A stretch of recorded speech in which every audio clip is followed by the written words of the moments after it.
March 5, 1945, South Hill, Washington. A farmer named Archie Mitchell stands in a field, staring up at something drifting down from a clear morning sky. It looks, at first, almost beautiful. A great pale globe of paper, 30 feet across, swaying gently as it descends towards the timber. He has no way of knowing it left the ground 6 days earlier and nearly 9,000 kilometers away, on a beach in Japan, carried the entire way by winds nobody in the West yet understood existed. Beneath the balloon hangs a small cluster of devices, incendiaries, and one high-explosive bomb. Within moments, it will detonate just south of a quiet intersection, close enough to rattle windows, far enough from anyone to do real harm. This time, it will not always be so fortunate. 2 months later, in the forests near Bly, Oregon, a pregnant woman and 5 children out on a fishing trip will find one of these balloons tangled in the underbrush. One of them will reach out and touch it. In that instant, 6 people will become the only fatalities caused by enemy action on the American mainland during the entirety of the Second World War, killed not by a bomber, not by a warship, but by a paper balloon that had drifted, unpowered and unguided, across an entire ocean. This is the story of the Fugo, a weapon built from little more than paste, silk, and sand, that became, however briefly and however strangely, the first device in history capable of striking another continent without a single human being aboard to steer it.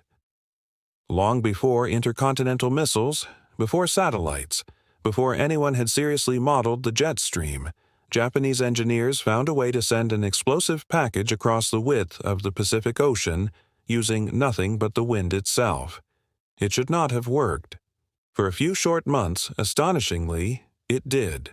To understand why Japan turned to something as improbable as a bomb-carrying balloon, you have to go back to April 18, 1942, and a raid that lasted barely 30 seconds over Tokyo.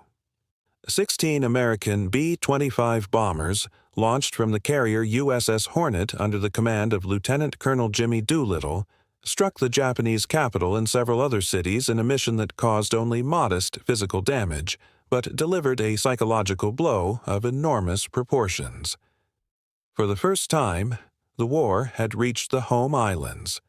The Imperial Japanese Army, humiliated by its failure to prevent an attack on the capital itself, wanted a way to strike back directly at American soil, not merely at ships or garrisons scattered across the Pacific, but at the continental United States. The trouble was distance. Japan possessed no bomber capable of a round trip to North America, and a one-way mission, while technically feasible, offered little beyond a single symbolic strike and the certain loss of crew and aircraft. Submarine-launched seaplanes had already been tried, with a lone float plane dropping incendiaries on the forests of Oregon in September 1942, causing negligible damage and drawing negligible attention. Aircraft carriers risked far too much for far too little. Japan's military planners needed something that could reach America again and again, cheaply, without placing a single pilot at risk, and, ideally, without America even realizing an attack was underway at all. There was, too, a deeper strategic anxiety running beneath the search for a weapon. By late 1942 and into 1943, Japan's military planners could see the shape of the war shifting, however slowly, against them.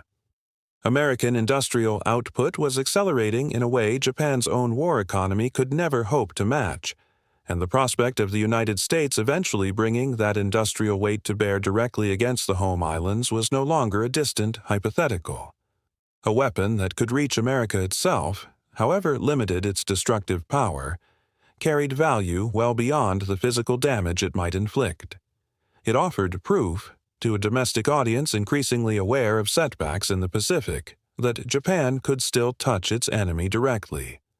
Morale, in this sense, mattered almost as much as megatonnage. The answer came from an unexpected source: meteorology. Japanese scientists, among them the physicist Wasaburo Oishi, had spent years studying high-altitude wind patterns and had identified something remarkable.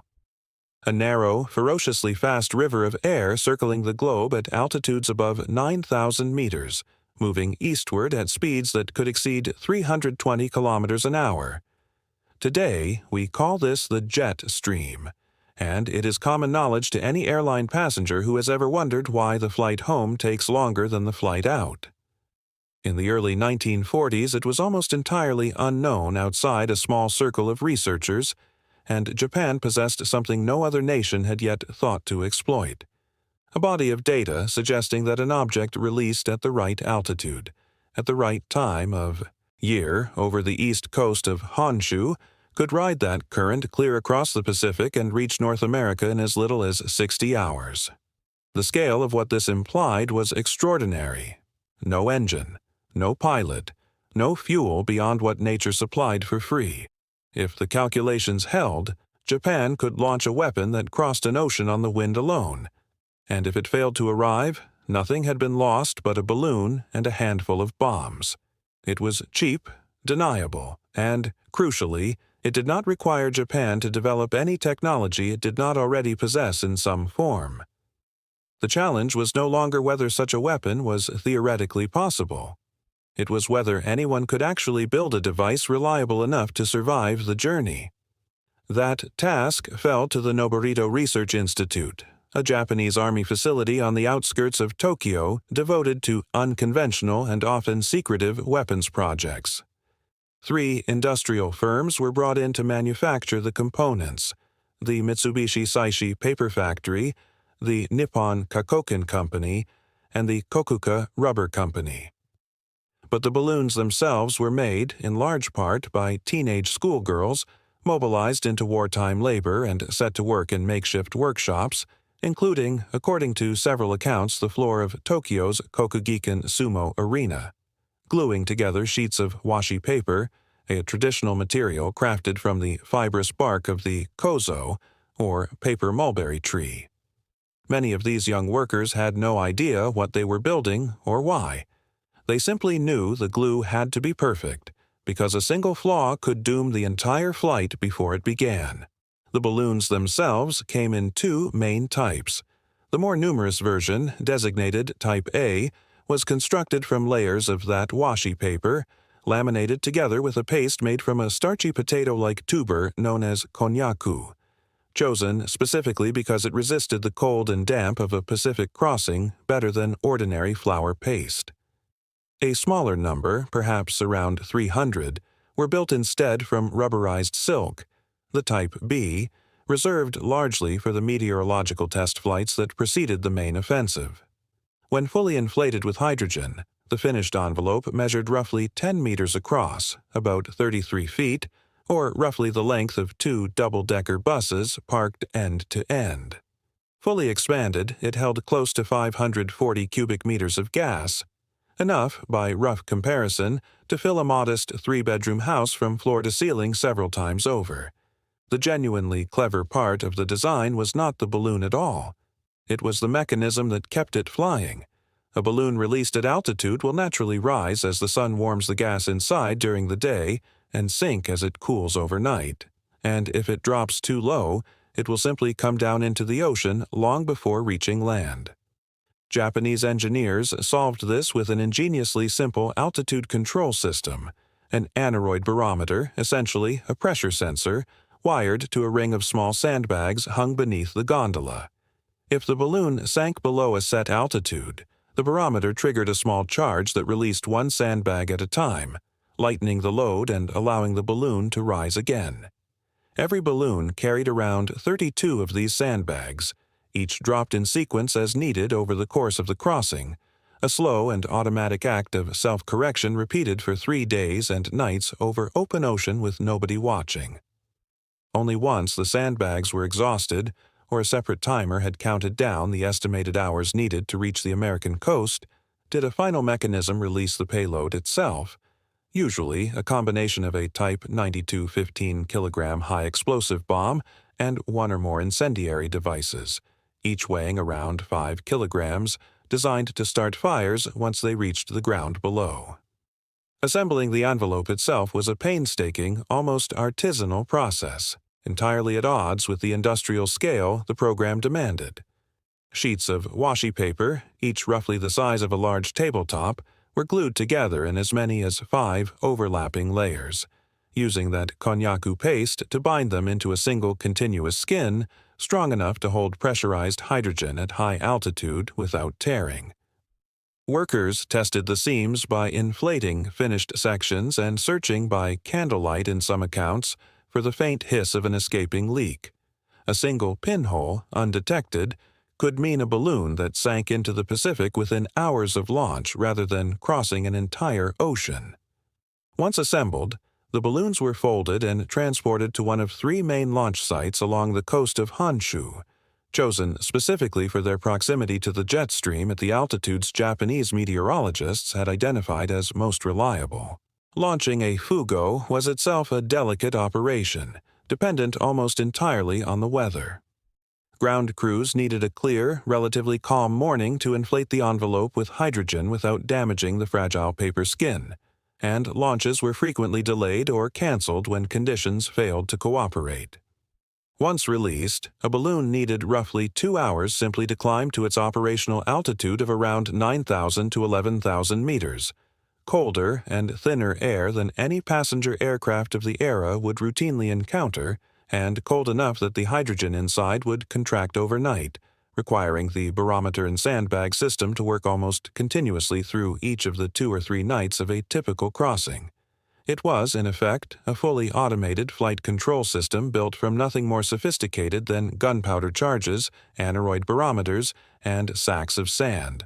A solution so mechanically simple that American investigators, once they finally recovered and studied intact examples, reportedly expressed a grudging admiration for its elegance, even as they marveled at how little sophistication it had taken to build a weapon capable of crossing an ocean. The production effort behind all this was substantial. Original planning called for as many as 20,000 balloons, though wartime shortages of rubber, hydrogen, and skilled labor eventually pared that ambition down. Roughly 10,000 were built, and of those, approximately 9,300 were actually launched, beginning on November 3, 1944, from 3 sites along the coast of Honshu, principally near Ichinomiya and other points close to Sendai and Ibaraki Prefecture. Exact figures on cost, workforce numbers, and even the full list of launch sites remain incomplete to this day, since many Japanese wartime records relating to the program were destroyed before the country's surrender, and what survives comes largely from post-war interrogations of the officers involved. If you are finding this interesting so far, a quick subscribe helps more than you know. It makes a genuine difference to channels covering stories like this one. What happened once the balloons crossed the Pacific remains, even now, only partially documented. Of the roughly 9,000 launched, only around 300 are confirmed to have been found or sighted across North America, a success rate of perhaps 1 in 30, though the true number that arrived and simply went unnoticed, landing in remote forest or open water, is almost certainly higher. Confirmed landings stretched from Alaska to Mexico and as far east as Michigan, with debris recovered in at least 17 American states as well as British Columbia and the Yukon in Canada. On March 10, 1945, a Fugo balloon struck a power line near the Hanford site in Washington state, at that time one of the most secret and important facilities in the entire American war effort, quietly producing plutonium for the atomic bomb. The resulting power interruption briefly affected the cooling systems for the reactor, an incident that came remarkably close to real consequence, though backup systems prevented any lasting damage. Had the outcome gone differently, a crude paper balloon might have delayed the Manhattan Project itself. The single confirmed instance of the loss of life came on May 5, 1945, near Bly, Oregon, when Archie Mitchell and 5 children from a local church group discovered a grounded balloon in the woods during a picnic. One of the children apparently disturbed the unexploded ordnance still attached to it. The explosion killed all 6 instantly. They remained the only people killed by enemy action within the continental United States during the entire Second World War, a fact made stranger still by how little the wider American public knew about the weapon that killed them. That obscurity was deliberate.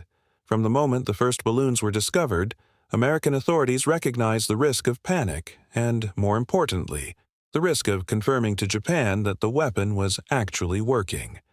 A voluntary press blackout, coordinated with newspapers and radio stations across the country, ensured that almost nothing was published about the balloon bombs for months. Japan, receiving no reports of forest fires, mass casualties, or public alarm, gradually concluded the program was failing, and launches ceased in April 1945 after roughly 5 months of activity. In part, some historians argue, because the operation had simply run its natural course as the reliable winter winds gave way to spring. The censorship was lifted only after the Bly deaths made silence untenable, and even then officials moved cautiously, wary of inviting imitation or panic. Germany, it is worth noting, pursued nothing quite like this. Their long-range ambitions against North America centered instead on the America bomber program and various submarine-based schemes, all considerably more expensive and none of which ever came close to operational reality. The United States, for its part, experimented briefly with the idea of retaliatory balloon weapons, but abandoned the concept almost immediately, judging it too unreliable and, frankly, beneath the sophistication of an Air Force already flying B-29 superfortresses directly over Japan. No other combatant nation in the war attempted anything resembling the Fugo at meaningful scale. It stands almost entirely alone, a weapon built not from industrial might, but from a narrow meteorological insight that nobody else had yet thought to weaponize. Judged purely by military outcome, the Fugo campaign was a failure. The forest fires it was meant to ignite mostly never started, smothered by the damp of a Pacific Northwest winter that Japanese planners had not adequately accounted for. No American war production was meaningfully disrupted. 6 people died, and a handful of buildings and trees were damaged, against an investment of thousands of balloons, tons of rubber and hydrogen, and untold hours of skilled and unskilled labor. And yet, dismissing it as mere failure misses something important. The Fugo was, by any reasonable definition, the first weapon in history to strike another continent without a pilot, a missile, or a satellite to guide it, a fact that places it, oddly, in the ancestry of the intercontinental ballistic missiles that would come to define the Cold War less than 2 decades later. It also forced a response entirely disproportionate to the physical damage it caused.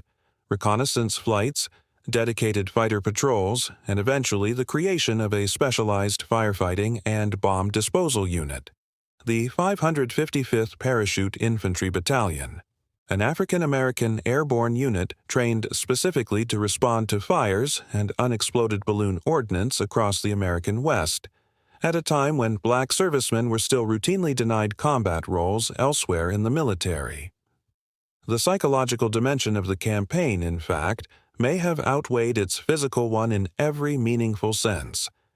American authorities took the threat seriously enough to divert resources that could otherwise have gone elsewhere in the war effort, and the sheer uncertainty of not knowing where or when the next balloon might land, or what it might be carrying, created a low background hum of anxiety across the western United States that lingered long after the campaign itself had ended. There were even genuine fears, never substantiated but taken seriously at the time, that later balloons might be adapted to carry biological agents rather than incendiaries, a possibility that added considerable weight to the decision to keep the entire affair out of the press for as long as possible. Surviving examples of the Fugo are rare but not extinct. Fragments and, in a handful of cases, largely complete balloons are preserved today in American museums, including the Smithsonian's National Air and Space Museum, offering a strange and fragile relic of a weapon that briefly turned the sky itself into a delivery system.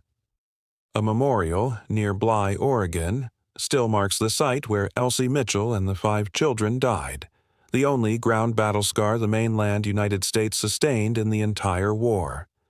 Return for a moment to that morning in South Hill, the pale globe descending through clear air, the explosion echoing off timber and hillside, and the strange fact that almost nobody, at the time, understood what they had just witnessed. 9,000 of these things were launched. 300, roughly, were ever found. 6 people died. And for a few months in the winter of 1944, a country with no long-range bombers, no aircraft carriers to spare, and no reliable way to strike the American mainland, managed to do exactly that, using paper, paste, sand, and a wind current nobody else had thought to measure. It did not win the war. It barely dented it. But it proved something that would go on to shape the following 80 years of military history. That distance, however vast, was no longer an automatic guarantee of safety. Long before missiles could cross oceans in minutes, a handful of Japanese engineers and thousands of schoolgirls with paste-covered hands had already shown it could be done in days, and that sometimes the most improbable weapons are the ones that change how everyone thinks about war ever after.